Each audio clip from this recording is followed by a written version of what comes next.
Thanks for joining us here on our YouTube channel for the reading of this fire occult book by Ophiel, The Art and Practice of Creative Visualization. Living this material physical life can be a cruel thing. Millions of human beings suffer from the slings and arrows of outrageous fortune, not knowing that they each possess many powers which, if used properly, could enable each of them to control his material physical existence to a large extent and relieve himself of much trouble. One of the unknown, unused powers man possesses is the power of creative visualization. Creative visualization is the name for a magical occult operation wherein a man creates in his mind's eye, or in his imagination, the idea image of something or some circumstance, or some circumstances he fancies would be of benefit to his physical life comfort, and add to his physical well-being, the well-being usually called happiness. Further, upon the successful creation of such an image, by such a process in the man's imagination, the mental imagination image will become real and come into the daily life of the man, and confer the above-mentioned happiness by its presence in his daily life possession. Up to now, endless books have been written,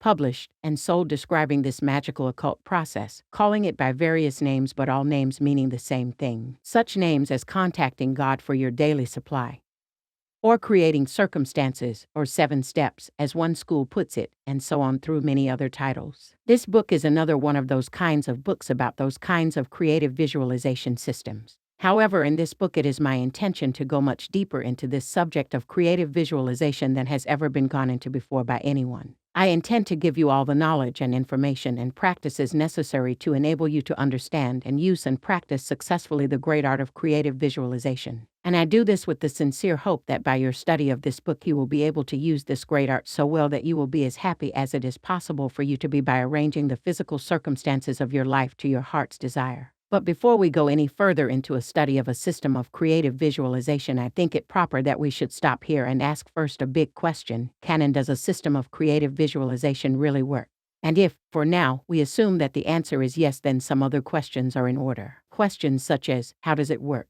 Does it work for big things or does it work for little things only? What is the reasonable truth about it? We can start our consideration of the idea of the existence of such a thing as a system of creative visualization by giving some weight to the old proverb which says where there is smoke there is fire. On the one hand, in our material life on this earth, you will usually find that if there exists some kind of an idea, even as a crude superstition idea, there is always some kind of a truth behind it.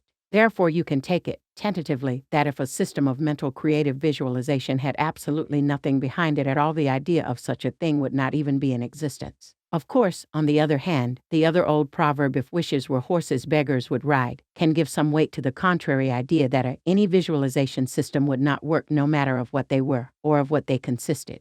It does not seem too unreasonable to point out that if such a simple-looking process as merely visualizing what you want, and it comes to you, at least it appears that way, would work easily, and there is the snag. There would be no poor people in the world at all, nor any unhappiness if happiness depended upon a material supply of wanted physical things, and there is another snag. In my years of occult research I have found, as seems to be normal on this difficult not understood at all physical plane, that the true practical working out of magical occult knowledge principles to and onto the physical plane, from the inner planes, is about in the center, middle of the two extremes, working, not working. Apparently creative visualization systems work for some people and, apparently, do not work for other people. If a visualization system does work, it will, apparently, work certain times and, apparently, not work certain other times. Again, a visualization system will work, apparently, for some people instantly and again, for some other people, apparently never work at all. And, to sum this up, it could be truthfully said that systems of creative visualization appear to be a poor hit and miss proposition and cannot be depended upon for constant results, especially on the physical plane where results must be as correct understanding and correct rigid following of definite rules.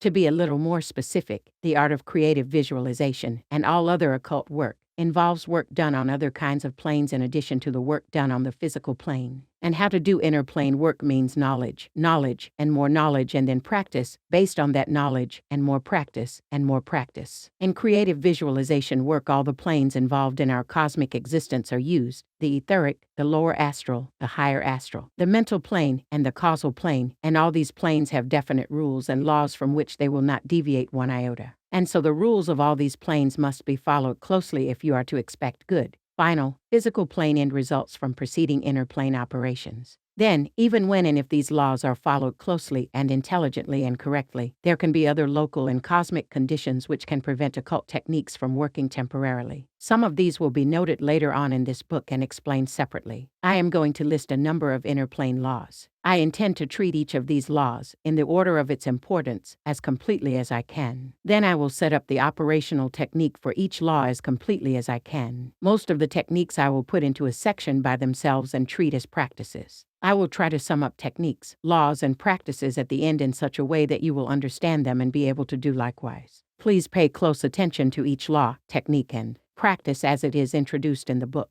Make a very strong attempt to understand and master each in turn. Your individual mastery of these laws and their practices will constitute your final mastery of the great art of creative visualization and prepare you to master other occult laws. The following laws govern the art of creative visualization. I will devote a section summary of study to each of these laws. The object of these studies will be to change the law into a personal technique for your use. Make the best effort you can to master these laws. Never give up. In the event you do not succeed in practicing these techniques so perfectly as a master would practice them, it would mean only that it will take you a little longer to accomplish desired results. I will first give a brief description of each of these laws and outline some details of its method of study. Number, name of law, how studied, discussed and described, practice with, physical objects, study and practices, study, study, study, study, study, study, study, study. 1. The occult law of physical visualization. 2. The occult technique of physical visualization. 3. The occult technique of making the above physical visualization objects at end of book but connected with 1 and 2 laws. 4. The occult law of the sphere of availability. 5. The occult law of 6. The occult law of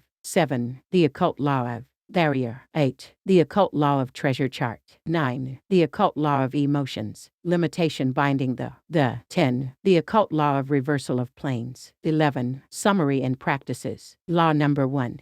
The occult law of physical visualization. For a creative visualization to be successful, the first thing necessary is for the operator to mentally create a visible mental picture of the thing or the circumstance wanted.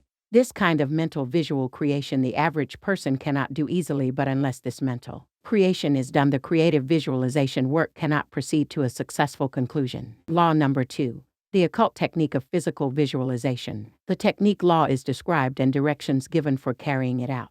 Most of the laws are described in this first section and the practices are given in the latter part of the book, but in this second law's case the practices are given immediately after the description of the technique. I do this so that you will have some work to do while you are studying the rest of the laws. That is, I give one kind of practice and the rest of the practices pertaining to other symbols are given in the latter part of the book. Law number 3. Continuation of the first 2 laws with more detailed directions for the making of the symbols for visualization practice and some additional instructions. Law number 4. The occult law of the sphere of availability. This law is one of the most important factors in the magical operation of creative visualization. To my knowledge, this law has never been taught before. The lack of knowledge of this law is the cause of all failures in attempting to use the art of creative visualization. The practices of this law will be found in the latter part of this book in connection with the case histories. Law number 5. The occult law of limitation. This is another important law, the lack of knowledge of which prevents the working of the creative visualization art, but perhaps a little less than some of the other laws. However, I guess I had better stop saying this has never been taught before, because none of these distinct laws have ever been taught before that I can find. I do not mean that I am the sole discoverer of these laws or they have never been printed before. I mean that these laws existed before, but their direct connection with magical occult work had never been established as clearly as they are now in this book. Also, the practices of this law of limitation will be given in the latter part of this book in connection with case histories, as will all the rest of these laws' practices. So I will not repeat that again. Law number 6. The occult law of binding. This is another unknown law that greatly affects creative visualization work. Understanding this law and working with it can greatly assist your creative visualizations. Law number 7. The occult law of the barrier. This law governs the art of changing words into emotions and emotions into words. Attempting to work creative visualization with words alone or emotions alone is a difficult process. Understanding this law can make your work more effective. Law number 8. The occult law of the treasure chart. A treasure chart or map, as it is also called, is a visual aid to creative visualization work. A correctly made treasure chart is of tremendous value in creative visualization work.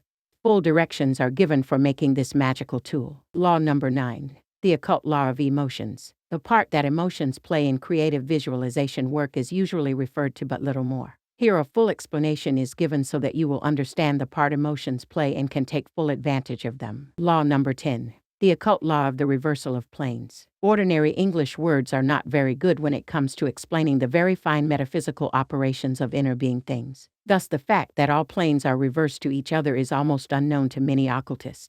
What is going on one plane is coming on another, and then this reversal also becomes reversed at times. The lack of knowledge of this reversal of planes is another reason why much ordinary creative visualization work fails.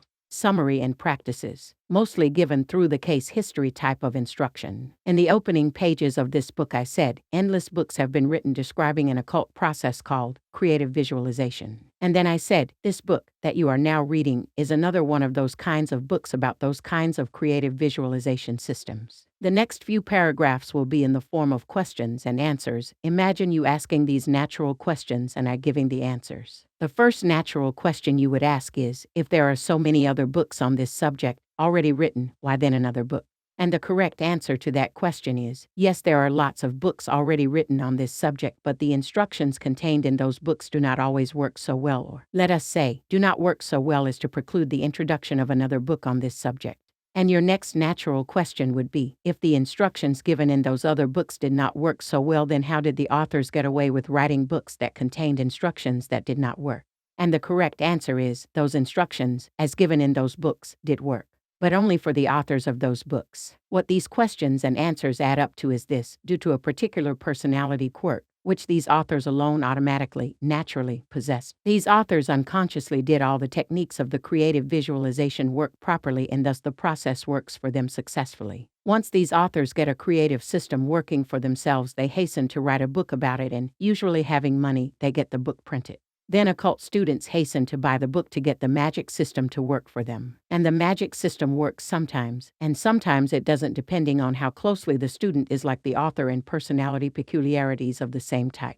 It never seems to occur to those authors that their process might not work for others as it did for them. They publish their personal, empirical system of creative visualization, and not a word is said about the principles upon which their system is based. In fact, so natural might their working of creative visualizations be that they don't even know about any basic principle. It is strange, but there are people like that in the world. People who do things right the first time they try, without any previous training at all. However, I was never one of those kinds of people. I had to learn how to do things through learning their basic principles and then work them through and by their principles. I cannot learn any other way. So now I will repeat myself again and say, in this book the laws governing the art of creative visualization are listed, and each of them are going to be explained to you in. Thanks again for watching. I'm Shakti, part of the 8 Butterfly team. Did you enjoy part 1 of this video? Like and subscribe for more. Remember to check out our online store for all your wholesome health foods, sea moss, and natural herbal supplements. Harmony Wealthy, always 8 Butterfly.